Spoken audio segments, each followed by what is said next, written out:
Deusas e deuses, hoje o nosso programa traz um doutor que fala muito sobre um assunto que vocês já perguntaram e eu não deixaria de atendê-los. É o Dr. Gustavo Rodini. Muito bem-vindo e obrigada por ter aceitado o convite. Como a gente é sem mimimi, né? Eu falei para ele assim... a gente já tinha falado em um outro momento, eu falei, enfim, dá, né, pode ser hoje, porque a gente estava com uma questão de agenda e tudo mais, e ele super sem mimimi, então a cara do Afrodite topou e está aqui.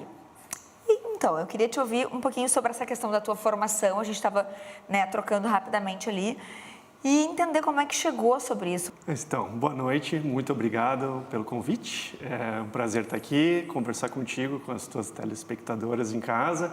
Eu acho que a nossa conversa é justamente para a gente quebrar alguns tabus e tentar entender essa questão íntima e tentar responder e tirar esses tabus que cercam questões da intimidade feminina.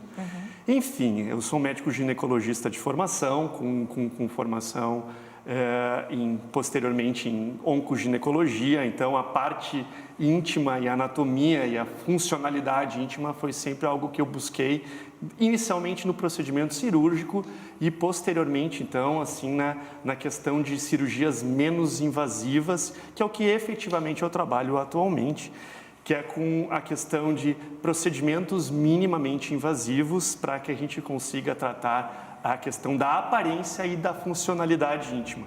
Em paralelo com isso, eu acho que as duas coisas correm juntos, eu gosto muito de trabalhar com a questão hormonal. Então, o equilíbrio hormonal, a reposição hormonal e o procedimento íntimo, eles se agregam para justamente melhorar a questão da aparência, quando essa é uma questão para a paciente, ou a funcionalidade, quando também essa é uma queixa. Tá, e quando a gente fala de reposição hormonal, a gente está falando especificamente de uma fase menopausa ou não? A gente está falando de reposição hormonal, mulheres que querem usar hormônio em qualquer fase da vida? Essa tua pergunta é muito interessante. Eu, particularmente, gosto muito de trabalhar nesse período climatério-menopausa. Menopausa, por definição, é a última menstruação da mulher e a gente só consegue ter esse diagnóstico retrospectivamente, porque esse período tem que transcorrer, tem que transcorrer um período de um ano para que a gente estabeleça esse diagnóstico retrospectivo. Assim, o período que cerca a perimenopausa, que é esse período antes da última menstruação, é o climatério. Então, esse é o período que eu acho que é o mais interessante para a gente começar com a reposição hormonal e o equilíbrio hormonal. A gente não precisa, eu costumo dizer para as pacientes, assim, chegar numa questão de não ter mais hormônios ou ter uma série de sintomatologias que esse déficit hormonal possa trazer para que a gente consiga a reposição hormonal. Os sintomas, eles não aparecem da noite para o dia, tu acorda bem e dorme mal, ou vice-versa. Eles vão aparecendo de uma maneira mais insidiosa, mais lenta. A mulher começa a perceber, varia na idade, mas lá pelos 40, 50, às vezes um pouquinho antes, uma questão de alteração de memória, alteração em unhas, cabelo, a questão íntima, né? Ela começa a ter alguma dificuldade, alguma secura vaginal, às vezes ela se sente mais alargada do ponto de vista íntimo, às vezes ela percebe uma flacidez da parte externa, que a gente chama de vulva. Às vezes é uma questão de diminuição da lubrificação, do desejo sexual, do prazer sexual, né? Às vezes é uma outra questão assim, de performance, tanto no trabalho quanto na atividade física, que dão sinais, e esses sintomas eles começam de uma maneira progressiva, né? Eu costumo dizer assim, puxa, as pacientes vêm lá e dizem, doutora, eu não me reconheço mais, parece que alguma coisa está mudando comigo, né? E aí a gente avalia essa questão hormonal e é esse grupo de mulheres que a gente trabalha mais. Não é um grupo exclusivo, algumas pacientes entram efetivamente numa menopausa mais precoce, a gente tem que fazer um tratamento, né? Agora, essas pacientes do climatério, a gente tem que buscar o equilíbrio. Eu gosto muito dessa palavra. E uma pergunta que eu tenho, e é uma dúvida bem particular, tá? tem a ver o histórico familiar, a questão genética. Por exemplo, a minha mãe entrou na menopausa com tal idade. Isso tem a ver com a minha história? Por exemplo, a Kelly tende a seguir isso ou nada a ver? Sim, definitivamente esse é uma pista para um fator preditivo, né, para que a gente consiga estimar a questão da idade do climatério, da menopausa. Mas, efetivamente, obviamente, essa é apenas uma estimativa. O que a gente gosta mais é de conversar com a paciente e entender, né? E dizer, tanto do ponto de vista hormonal, como depois dos procedimentos que, eventualmente, a gente pode conversar, claro, que a mulher ela não tem que, assim, vamos lá, aceitar algumas questões ou usar, efetivamente, a idade como uma desculpa ou uma justificativa para estar sentindo alguma questão. Isso é muito interessante, porque às vezes chega pacientes lá no consultório e dizem assim, doutor, eu perco urina, mas também eu tenho 50, 60, eu acho que é bem comum, né? Eu acho que eu tenho que perder, ou eu tenho que ter menos libido, ou eu tenho que ter, né? Enfim, ela se justifica pela questão da idade. Não vem uma coisa de uma pergunta para ela mesma, né? É interessante isso, né? Porque sabe por que eu entrei na história da minha mãe? Porque eu sempre trago, Gustavo, tu fazes questão do doutor? Não, por favor, fique à vontade. Então tá, obrigada. Assim, o que acontece? Eu vivi um pico de estresse, tá? No início do ano, e isso alterou meu ciclo menstrual. Perfeito. E eu pensei, mas gente, e junto com isso eu tive fogachos, alterou meu sono, eu tive várias coisas que me diziam assim, isso pode ser uma menopausa. Bom, eu entrei, mas como, eu tenho uma formação em psicologia, eu tenho uma caminhada de autoconhecimento, fui na minha médica, né, e a minha alteração menstrual, ela foi de encurtar o ciclo, ou seja, eu estava menstruando mais vezes. E aí, a primeira coisa primeiro uma nutri me disse assim, bom, tu estás no climatério. Eu falei, mas gente, não é o contrário, a gente não começa a menstruar menos, né, com mais espaços. Primeira coisa que eu pensei, mas tá. Daí, a minha gineco falou assim, Kelly, vamos acompanhar os teus ciclos, porque eu acho que tu está vivendo um momento. Então, assim, vamos acompanhar tudo isso, vamos tentar ver o que está acontecendo, vamos fazer esse olhar e tudo mais. Perguntou da minha mãe, né, que ela disse, não é uma regra, mas, né. E assim, a minha mãe, ela parou de menstruar, ela não teve sintomas de climatério, ela parou de menstruar aos 58 anos. E ela não teve fogacho, ela não teve nada. E eu pensei, em nome de Jesus, assim, pode até ser um pouquinho, não tem problema, mas assim... E cada mulher tem a sua história e tá tudo certo. E aí a minha médica falou assim, cara, eu não posso te dizer isso, porque assim, toda vez que a gente faz um exame, seja o teu pré-câncer e tudo mais, tu tem aqui comprovação de ovulação. Então não posso, tu entende uma coisa e não conversa com a outra, tá fora. Então assim, eu me acalmei, né? E aí tudo se ajustou, ela falou, vamos fazer o controle de 3 ciclos, tu me manda ali num aplicativo tal e tá tudo certo. E tudo se ajustou, principalmente a minha ansiedade, porque eu acho que na ansiedade é que a gente entra num looping de desespero, daí a gente chega lá e já diz, pois mas é normal, então eu já estou envelhecendo. Eu estou com 43 anos e na família da minha irmã por parte de pai, existe sim, a mãe dela, a família da mãe dela tem menopausa precoce, então já é um fato conhecido, o que é diferente da minha família. Então, dá um medo, dá. Eu confesso, me deu um medo, porque eu pensei assim, putz, não estou preparada. Então, e por mais que eu abra isso aqui, que eu traga assunto sem mimimi, quando eu me vi pensando nisso, me deu um desespero. Por quê? Pelos tabus. Nossa, Kelly, eu acho que tu trouxe uma série de questões aqui, uma pauta que a gente pode agora conversar por horas. Muita coisa. Eu acho que eu vou tentar lembrar de algumas coisas que tu falou, porque eu acho que são bem interessantes. Primeiro, as mulheres, elas são cíclicas, eu costumo dizer, né? Isso é fisiológico, isso é normal. Qualquer coisa que interfira nessa ciclicidade feminina pode interferir justamente na manifestação dela, que é a menstruação. Então, questões de estresse, questões de alteração de peso, questões, pacientes que são atletas ou que vão correr uma maratona, enfim, questões vinculadas a esses assuntos alteram o ciclo menstrual feminino, ou podem alterar, na verdade, né? E sem dúvida essa questão de estresse é extremamente relevante para ela agir num sistema nervoso central que sinaliza para os teus ovários alguma questão hormonal e que a grande, vamos dizer assim, repercussão disso são ciclos mais espaçados ou por vezes mais curtos. Certo?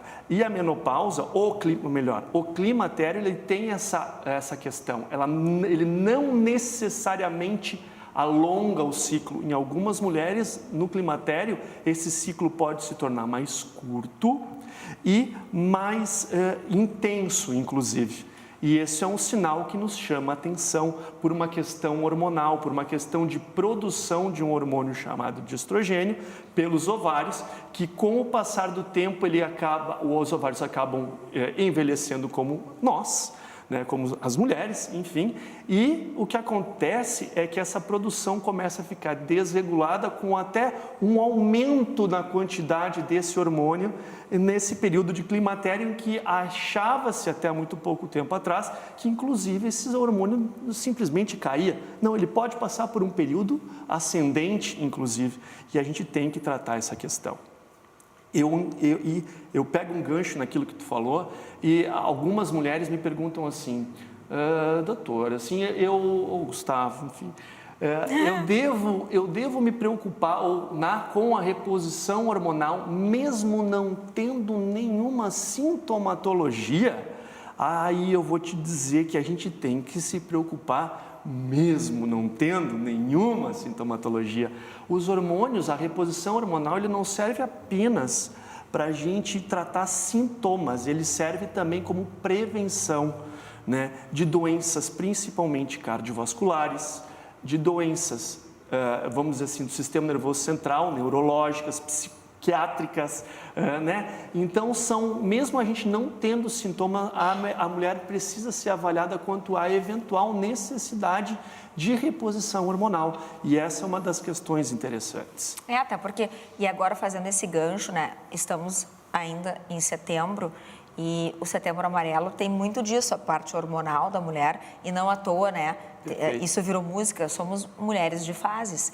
E nesse acompanhamento do aplicativo, eu fiquei pensando assim, gente, quando tu não tá na TPM, tu tá na fase aí lútea, aí tu menstrua, aí tu tá na fase lútea, aí vem os sintomas, aí tu tá sempre assim, uma hora tu tá alguma coisa está acontecendo no teu corpo, sabe? Então tu falaste da questão hormonal e eu acredito que não seja a única, tá? Porque eu troco muito com as minhas amigas e pessoas próximas, porque eu entendo que conhecimento nesse caso nunca é demais. Porque quando a gente se conhece, a gente se observa, né?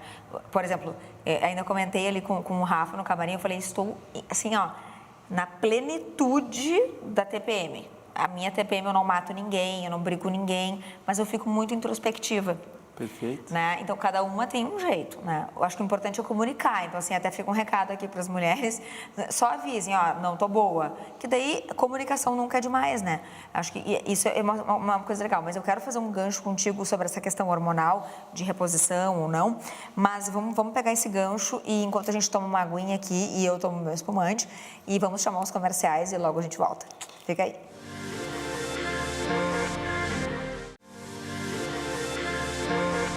Voltamos, porque o papo, além de profundo, como sempre, e sem mimimi, hoje traz, além de informação, um médico que é muito a nossa cara, gente. Eu tô apavorada. E assim, o papo flui. O Rafa hoje, ele tá quase, assim, precisando ir embora já, né? Porque ele não tá fazendo nada aqui. Tô brincando com vocês. O Rafa é meu produtor, meu amigo, mas ele deve, quando ele faz isso, ele fica mais quietinho e só avisa do tempo aqui no ponto, é porque a conversa tá boa. Então, mais uma vez, obrigada. Gustavo, então, o que eu queria te dizer é assim, ó, eu estava te falando do gancho hormonal. Em algum momento lá, né, uns 15 anos, a minha mãe viu lá um namorado e falou, eu acho que é esse, né? E ela me levou numa gineco. A minha mãe, assim, embora aquela época, ela sempre foi, assim, muito informativa, muito, né, vamos se cuidar, aquela coisa toda e tal. Então, para mim, isso foi uma coisa muito importante, que eu carrego. Só que o que aconteceu? Deu um boom, tá? Eu tomei a pílula e em um mês eu fiquei gigantesca. Provavelmente por uma retenção hídrica, né? Que hoje eu falo assim bonitinho, mas eu pensei, engordei, porque, claro, eu saí de um jeito, porque eu tenho uma estrutura, que eu puxei a família da minha mãe, de ser alta, longilínea, e aí eu fiquei bunduda, pernuda. Eu falei, gente, mas essa não sou eu. E aí eu tive um problema de uma questão de imagem, porque eu fiz 20 anos de balé, que já é uma dificuldade de trabalhar com a imagem, a professora fica o tempo inteiro te judiando, dizendo que tem que ser magra, seca e tudo mais. Então, eu quero saber o seguinte, o que acontece com mulheres desse tipo? Eu acho que a questão hormonal, ela é interessante e tu trouxe um assunto de uma paciente, assim, uma história pessoal, na verdade, Isso, a respeito de uma idade em que a gente precisa ter um certo cuidado com relação à questão hormonal, principalmente com relação à gestação, né? Eu acho que o anticoncepcional naquela fase da vida talvez fosse bastante interessante, porque entre os efeitos que eventualmente ele pode vir te trazer, ele te traz o benefício da segurança. De não engravidar. Tá. Que essa é a grande questão do anticoncepcional nessa fase da vida. O que acontece é que realmente, talvez depende muito do tipo de anticoncepcional que tu tenha tomado naquela época, a dosagem hormonal que tenha sido utilizada, mas efetivamente o anticoncepcional ele bloqueia o teu ciclo menstrual, vamos dizer assim, ovulatório, produzido ou do ovário, né? Então, essa questão de ele ter uma linearidade assim, ao longo do mês, tu não tem essas flutuações hormonais, ele pode te dar justamente essas questões de, vamos dizer assim, de retenção hídrica e de uma certa estabilidade que por vezes é interessante e outras vezes não. Eu particularmente acho interessante a gente cogitar a anticoncepção em pacientes mais jovens, porque é uma necessidade. As mães que estão aí em casa vão concordar com a gente. É uma garantia, né? É uma garantia, com né? certeza. É uma necessidade, Verdade. né? De não ter o risco, ou diminuir muito o risco de uma gestação. Com o passar do tempo, a gente percebe que algumas mulheres elas ficam melhores sem a questão do anticoncepcional, porque essa ciclicidade ela é fisiológica, ela faz bem. Sim, tem períodos do mês que tu quer matar alguém, tem períodos do mês que tu quer amar alguém. Isso é ciclo. Adorei. Entende? Isso é assim. Né? Então, eu acho que a gente tem que respeitar essa ciclicidade e às vezes chegam pacientes um pouco mais, assim, nos seus 30, né? Um pouquinho mais velhas, vamos botar assim, e que a gente, mas doutor, eu quero parar anticoncepcional, será que eu posso? Pode, só que tu tem que entender que o anticoncepcional ele serve para uma coisa, não engravidar. Claro, existem algumas doenças que a gente tem que lançar mão do anticoncepcional como uma forma de tratamento, mas algumas vezes ele não trata a base, ele trata a consequência, né? Então eu costumo dizer que às vezes o anticoncepcional ele é bom para a gente usar como tratamento, sim, mas tem que entender o que está causando. É uma paciente com ovário policístico, é uma paciente com mioma e sangramento, é uma paciente com adenomiose, é uma paciente com pólipo endometrial, é uma paciente que necessita anticoncepção, são um espectro muito grande de indicações que a gente eventualmente pode necessitar. Entendi. De novo, individualmente, individualizar. Né? Então, quando é que devemos começar a anticoncepção nas meninas? Acho que a tua mãe respondeu a pergunta. Tá. Ela estava correta. Mas né? Até porque eu quero entrar no nosso tópico principal, assim, que todos são importantes. Mas assim, eu tive isso, aí depois eu fiz a cagada, tá? De inventar de usar injeção, que foi pior ainda, né? A injeção de 3 meses ainda. Trimestral. Bom, daí pronto, né? Eu explodi. Mas enfim, mas até hoje, tá? Eu não posso usar. Então, quando eu conheci meu marido, eu usei o DIU de cobre. Porque até o anel vaginal, se eu usasse, eu engordava. E isso eu tô falando de 10 anos atrás. Então, é uma coisa que é do meu corpo. Aí, claro que numa consulta contigo, a gente teria que investigar o que tem na Kelly, que daqui a pouco é dela. Perfeito. E ela tem uma questão ali pontual. Perfeito. E tu traz essas alternativas. O anticoncepcional não é a única alternativa para toda e não cabe para todas as mulheres. Né? Tem pacientes assim que vêm e dizem, puxa, mas eu estou usando um anticoncepcional, por exemplo, muito antigo, lá da época, eu tenho que trocar? Aí eu costumo dizer assim, ó, olha, anticoncepcional é que nem casamento. Às vezes parece que o cara é o príncipe encantado e quem é o príncipe para ti é um sapo.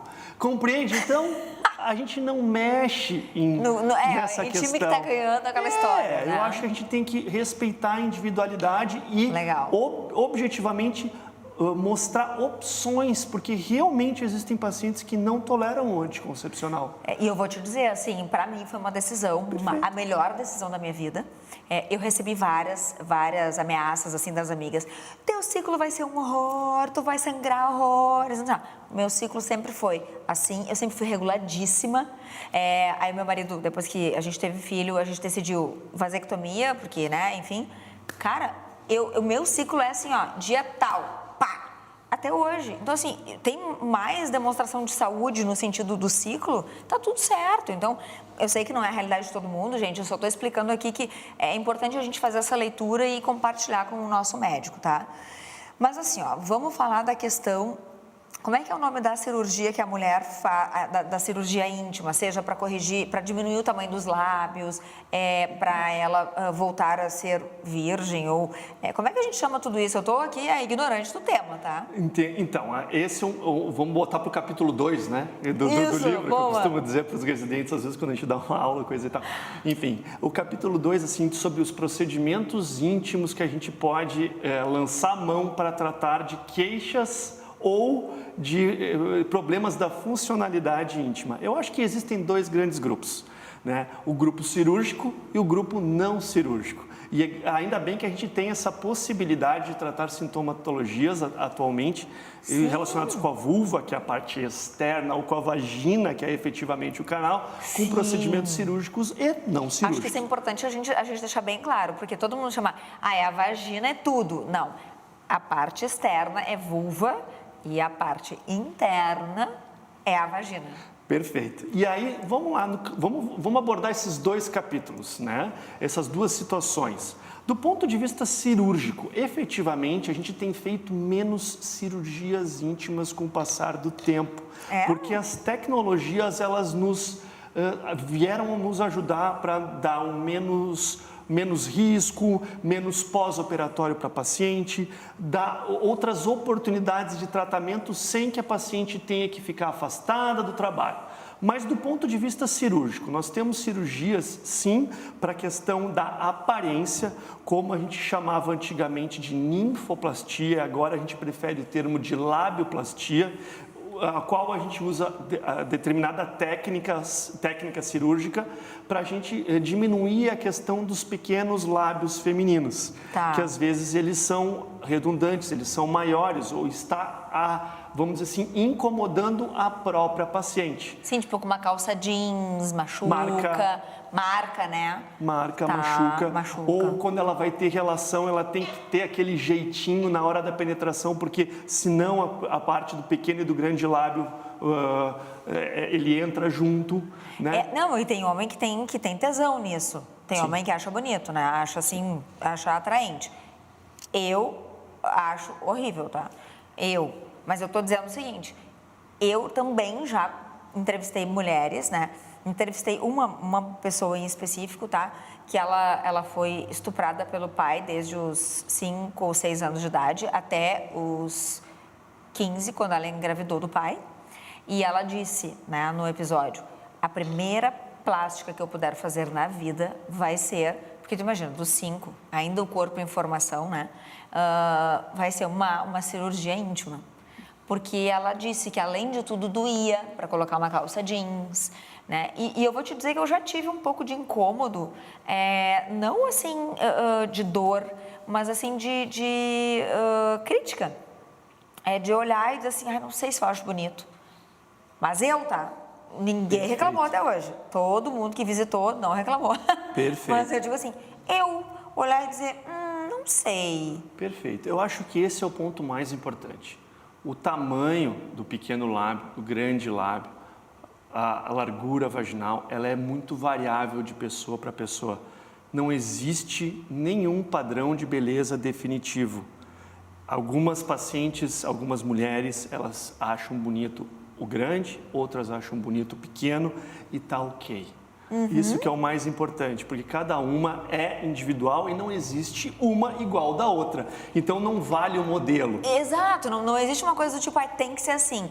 Perfeito. A única coisa que eu já me perguntei, já teve uma roda de Lulus, assim, do tipo, os teus grandes lábios, um é maior que o outro normal? Tipo, Tá, normalmente ufa. sim. Né? A gente não tem essa simetria do... Né? Tipo, aqui no rosto. Tipo, eu vou fazer um mama. delineado, esse aqui nunca Na sai própria igual. mama, né? A Uma mama... maior que a outra, né? Então a gente não tem essa simetria.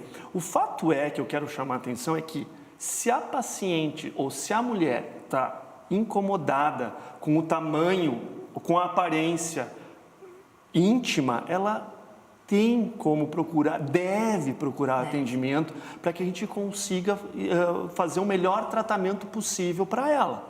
Né? Porque eu acho que a cirurgia íntima ela tem que ser feita justamente para atingir o objetivo que a mulher se vê, né? Para deixar ela feliz, sem padrão de beleza estipulado por outras mulheres e muito menos por um homem. Né? Então eu quero que a mulher se sinta à vontade consigo mesma. E eu acho que é aí que a gente lança mão de procedimentos cirúrgicos, como a labioplastia, ou outros como, por exemplo, a perineoplastia, que a gente costuma dizer assim, que a gente poderia tratar, antigamente a gente fazia mais esse tipo de cirurgia com a bexiga caída, o intestino caído, vamos dizer assim, que, veja bem, Kelly, eu costumo falar assim, cai o rosto, cai a bochecha, cai um pouquinho o braço, cai o bumbum, cai a perna, cai a barriga. Por que lá a área íntima não vai cair? Não, lá não vai cair. Ele cai. Sim. Entende? Então, a partir disso, surgem algumas sintomatologias que inicialmente eram totalmente cirúrgicas e atualmente não mais são. Né? Então, por exemplo, aquela paciente que, porventura, queixa-se de sensação, uma sensação de bexiga caída, aquela sensação que às vezes é referida assim, parece alguma coisa saindo, uma bola, enfim, saindo pela vagina que está me incomodando. Ele pode ser tratado de uma maneira não cirúrgica. Tipo um laser, uma coisa assim? Perfeito. A gente tem várias técnicas que a gente consegue utilizar não cirúrgicas para tratamento de determinados sintomas. Quais são eles? Bexiga caída, intestino caído. E as consequências? Vamos lá. O principal delas, eu acho que o meu top 1 no consultório, que é a incontinência urinária aos esforços. Que elas reclamavam, né? Eu lembro de a mãe de uma grande amiga, ela dizia, eu não posso espirrar. Pois então, eu não posso espirrar, eu não posso ir na academia, eu não posso tossir, eu não posso me levantar em casos mais graves. Claro, a força que tu faz aqui, né? Porque vai fazer uma prensa abdominal e tu vai perder um pouquinho de urina. Que desespero. E até há muito pouco tempo atrás, eu ainda recebo pacientes assim, dizendo assim, mas isso é normal, doutor.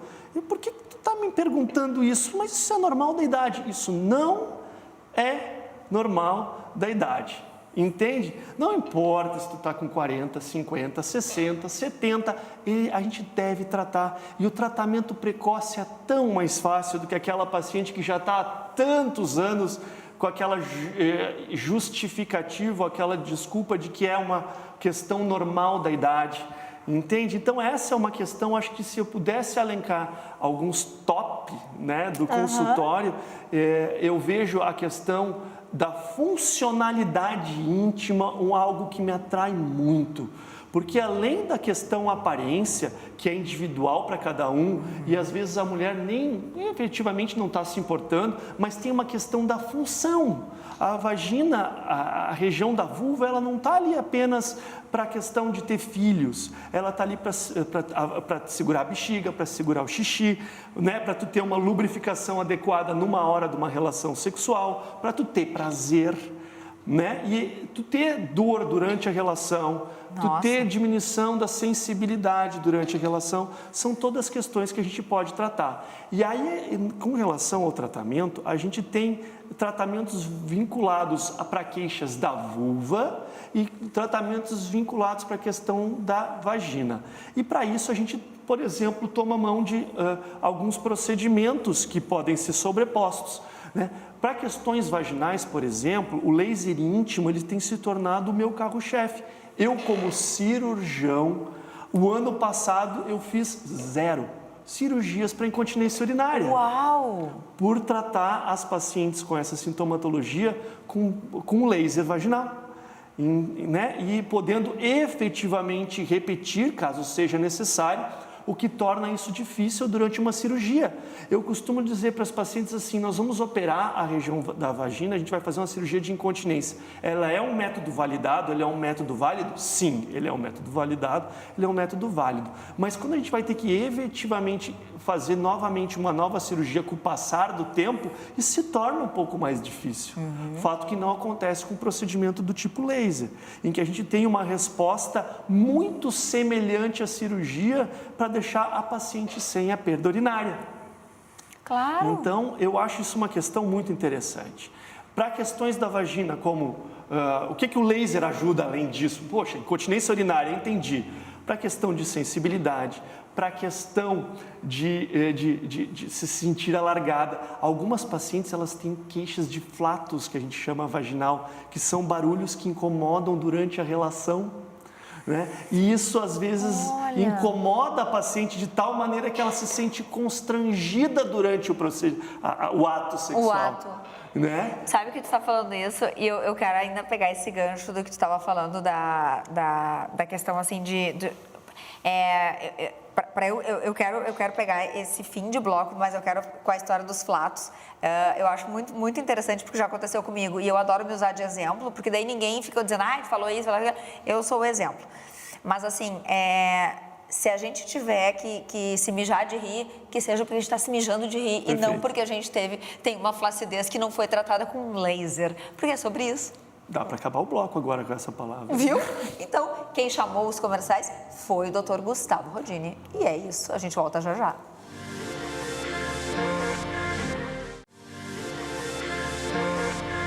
Deusas e deuses, estamos numa noite muito legal e de muitas descobertas e de desvendar mistérios e de muitos tabus. Estamos com o Dr. Gustavo Rodini falando sobre muitos temas que as mulheres falam naquele clube de Lulus, mas não falam, muitas vezes, inclusive com seus médicos. Mas aqui a gente está falando para deixar esse espaço e um recado para que vocês falem sim, porque para tudo tem solução e nem tudo é cirurgia, tá bom? Então, Gustavo, a gente estava falando ali sobre a questão, né, de como que a gente lida com isso na questão assim,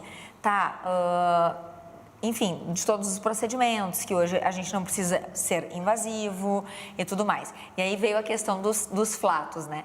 E aí tu chamaste os comerciais e eu amei isso, porque a coisa dos flatos é assim, a mulher pode estar tão lubrificada, e eu não sei se essa é a razão, tá?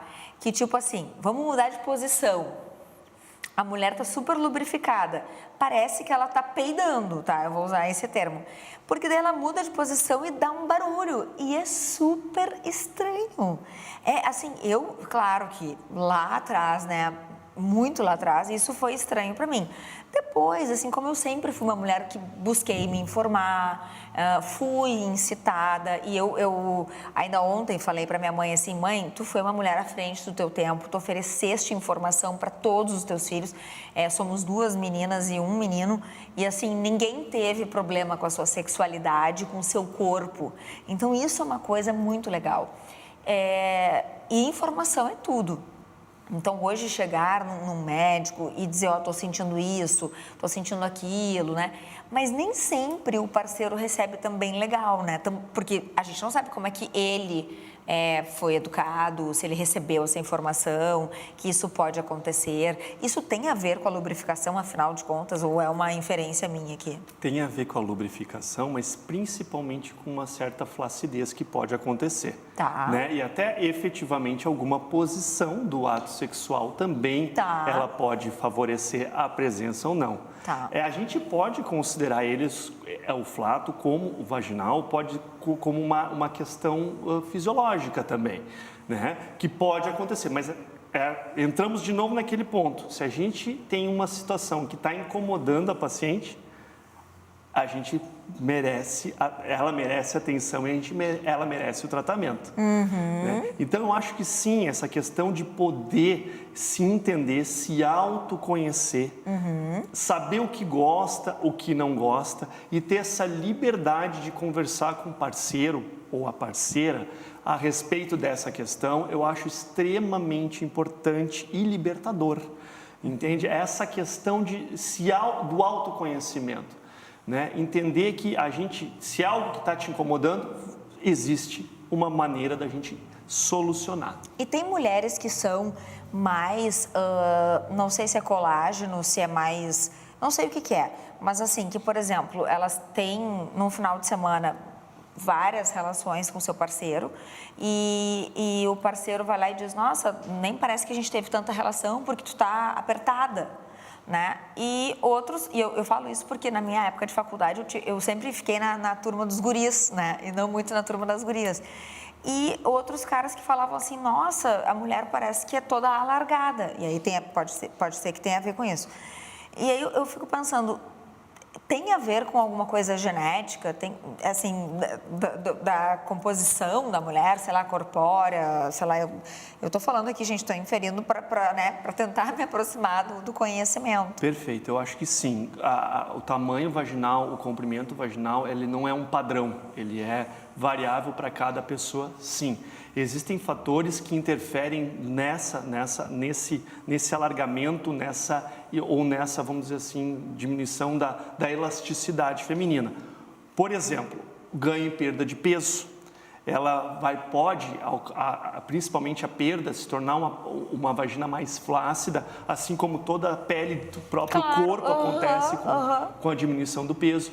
A própria gestação é um momento e é um fator de risco, entre aspas, para a gente para a mulher apresentar uma certa flacidez vaginal, não apenas o parto vaginal em si, né, que seria um fator de risco, principalmente quando tu tens um parto vaginal de um bebê que é muito grande. Grande, né? Que tem que cortar lá. Isso, aí talvez isso seja um fator de risco, mas o mais importante não é a questão do parto vaginal, mas sim a própria gestação já é um fator de risco. Outra questão bem importante é o próprio envelhecimento fisiológico da mulher. Ela vai perdendo colágeno em todo o corpo a partir dos 30 anos, né? A gente já fez o teu estoque ali, aí a gente vai queimando ele e ele vai perdendo em todas as regiões, inclusive na região vaginal. E é aí que o laser age, por exemplo, ou o ultrassom microfocado, né? Na questão externa, por exemplo, ele age estimulando fibra elástica, ele age estimulando a produção de colágeno, melhorando a circulação, melhorando a nutrição da mucosa, no caso da vagina, ou da epiderme da pele, no caso da vulva, né? E a gente tem uma melhora, eu não gosto muito dessa palavra, mas um certo rejuvenescimento. Eu prefiro a palavra remodelamento daquilo que já estava mais alargado ou flácido, que acontece efetivamente durante os anos. Né? Algumas outras mulheres, elas não têm essa condição de se sentirem mais alargadas, elas podem se queixar de uma outra sintomatologia, elas conseguem perceber uma certa dificuldade na penetração por falta de elasticidade. Lembra que na vagina a gente tem fibras de colágeno, mas a gente também tem fibras elásticas que vão sendo perdidas ao longo do tempo.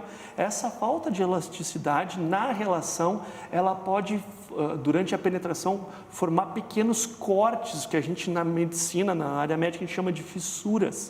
E às vezes elas nem sempre são visíveis. É aquela paciente que tem a relação e depois vai fazer o xixi e sente ardência. Ardência horrorosa. O que está acontecendo? É porque eu tive relação. Mas tá dentro. É porque tu teve fissura, o xixi está passando na região, né, com essa perda de fibras elásticas, que tu teve esse microtraumatismo, e aí tu tens essa condição de que tu tem dor após a relação. Então vê que o espectro ele vai de flacidez a, vamos usar essa palavra, ela não existe, mas de rigidez, de diminuição da... porque daí tu fica, já vem toda uma tensão. E não, da própria vagina com diminuição de fibras elásticas. E óbvio que existem algumas outras doenças, condições clínicas, como por exemplo o líquen, que é uma doença que atinge muito a área íntima, que faz às vezes perder inclusive contornos de pequeno lábio. Sério? Que são situações em que merecem tratamento, porque ela realmente pode predispor a paciente a ter essa rigidez na área íntima, essa diminuição da elasticidade íntima. Né? E aí a gente tem a possibilidade de tratar essa paciente com procedimentos não invasivos. Por outro lado, tem algumas pacientes que se queixam puxa, eu não consigo botar o biquíni. E não é nem por uma certa flacidez, mas é aquele, como a paciente nos fala, aquele capô de Fuca. O capô do Fuca, que a gente brincava. Né? Que assim, puxa, eu tenho esse acúmulo de gordura em cima do monte pubiano que faz com que eu vou colocar, por exemplo, um biquíni ou um maiô mais justo e eu não consigo me sentir bem. E a gente tem como queimar essa gordura de uma maneira que não necessita lipo, por exemplo. Gente, isso é uma dica de milhões, hein? Então, porque muita mulher magra, né, que não tem nada a ver, tipo assim, é uma mulher que tem sobrepeso e tudo mais, ela é magra e naquela região ela tem um acúmulo de gordura. E isso deixa muitas mulheres realmente muito mal, assim como a questão da coloração. Perfeito. Eu ia te dizer assim, ó, isso é genético ou tipo dá para melhorar a coloração da região? Dá para melhorar a coloração da região. A hiperpigmentação da região íntima é uma das queixas também muito frequentes no consultório. Tá. Eu costumo dizer que a coloração da vulva, ela não tem a mesma cor da pele da raiz da coxa. Ela tem sempre o que a gente diz um tom a mais. Um tom a mais, Mas ele não precisa ter 5 tons a mais. Sim, que parece que é uma coisa assim que, meu Deus, né? E é interessante porque, por vezes, alguns fatores de risco para ter isso é a própria gestação, outras é a própria fricção ou até a depilação, né? Como uma maneira de estimular o escurecimento da região. E sim, a gente tem técnicas que a gente trata para clarear essa região. Interessante porque às vezes esse escurecimento ele está se dando apenas pela própria flacidez. Aquela pele dobrada ela fica mais escura e que a gente trata essa flacidez e a gente estica essa região entre aspas e a gente percebe, puxa, mas clareou pelo tratamento da flacidez. Sim, porque se tu pega aqui um cotovelo, né, e tu faz assim, ele fica mais escurinho já, Pois né? não, é essa que é a ideia. Eu fiquei pensando nisso agora. Essa que é a ideia. Então, a gente tem que entender que a hiperpigmentação é uma outra questão que traz muito daquela lista de indicações do laser, da incontinência urinária, da falta de lubrificação, da sintomatologia de flacidez, por vezes da diminuição da fibra elástica, outras vezes a hiperpigmentação. São todas queixas que a gente consegue melhorar com o procedimento íntimo. E é interessante porque essa paciente volta para mim e diz assim, doutor, eu agora estou equilibrado hormonalmente. Agora eu estou com o laser, ultrassom, microfocado, enfim, macrofocado, enfim, em dia. Às vezes o preenchimento íntimo em dia, depende de cada mulher. Claro. E agora eu estou sentindo mais na hora da relação, é claro. Claro. Entende? Porque a gente tratou uma condição que estava interferindo na sensibilidade. E agora, sentindo mais, o que a mulher percebe que tem mais libido.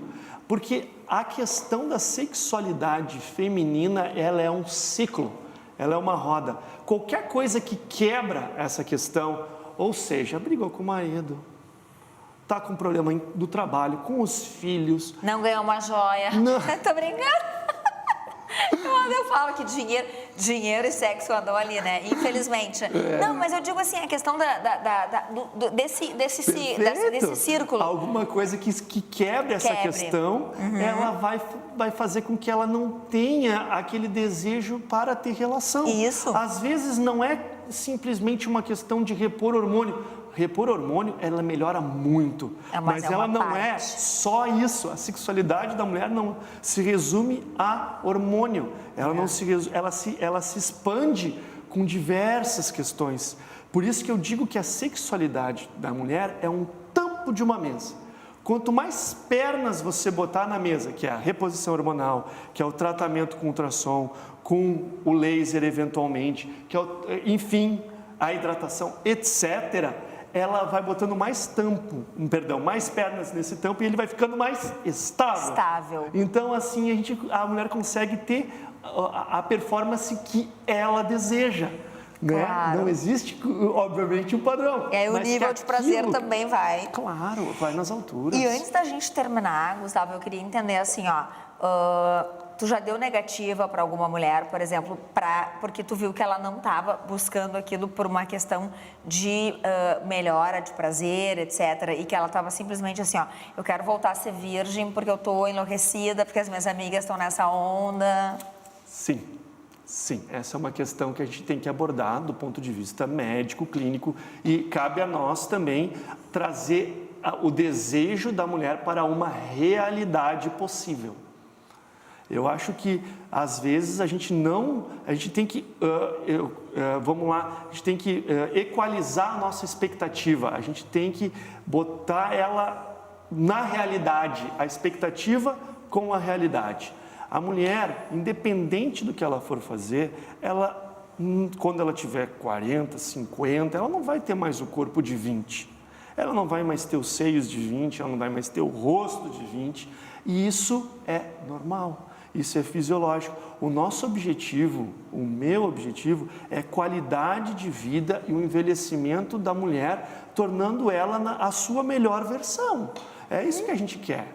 Né? E a gente tem que alinhar essas expectativas com a mulher e isso a gente consegue com uma boa conversa. É difícil às vezes ela busca alguma coisa fora de uma realidade de conseguir, mas a gente trazendo ela para essa realidade, a gente acaba ganhando a paciente, né? Porque ela, puxa, doutor, obrigado pela franqueza, né? O que a gente pode fazer, o que não dá para fazer. Então, são questões que, objetivamente, a gente quer melhorar algo que a paciente esteja se queixando da aparência.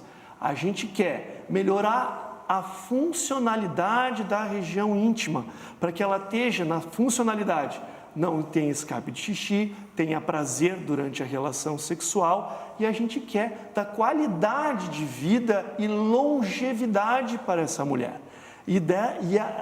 Isso casa com a reposição hormonal e com procedimentos íntimos, sejam cirúrgicos ou muito provavelmente, ou muito comumente atualmente, não cirúrgicos, que a gente atinge essa questão de melhorar a qualidade de vida da mulher.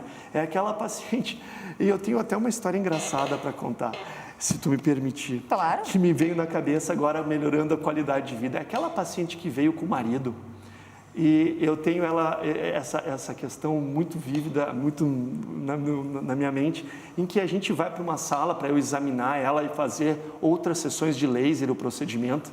E aí a paciente olha para mim e diz, eu vou ali do lado. E aí eu fico com o marido esperando ela se ajeitar e o marido só faz assim para mim. Tu viu?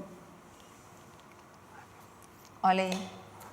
Né? Então é isso que a gente quer. A gente quer que o casal, o marido, a esposa, enfim, esse relacionamento com homem, mulher, enfim, todo mundo fique harmônico, harmonia e qualidade de vida. Olha, a gente vai com muita surpresa, assim, superando as expectativas, tá, da tua vinda aqui e te agradecendo mais uma vez. O nosso grande recado aqui é que vocês procurem médicos com conteúdo e que olhem para vocês como indivíduos, né? Ginecos que olhem para vocês como mulheres e que busquem prazer acima do dinheiro, acima de procedimentos a qualquer custo. Porque vocês precisam ter vida. Vida em abundância, e vida de abundância não é grana, é ser feliz num todo. E isso foi uma grande revelação aqui. Então, este é um médico de milhões e é assim que a gente fala no Afrodite, sem mimimi. Ele estará aqui, vai ter o @ dele, procurem, tá? Ele nos representa e muito. Gustavo, um brinde aqui, tá? Obrigada. Obrigado a ti. Mais uma vez, te espero mais vezes aqui no Afrodite. Será um prazer conversar contigo e com o pessoal ali de casa. Valeu, brigadão, uma ótima noite. Boa Gente, noite. ficamos por aqui. Um super beijo, com muito prazer. E mais do que prazer, muito autoconhecimento. Perguntem-se e falem com um médico de confiança, tá bom? Beijos.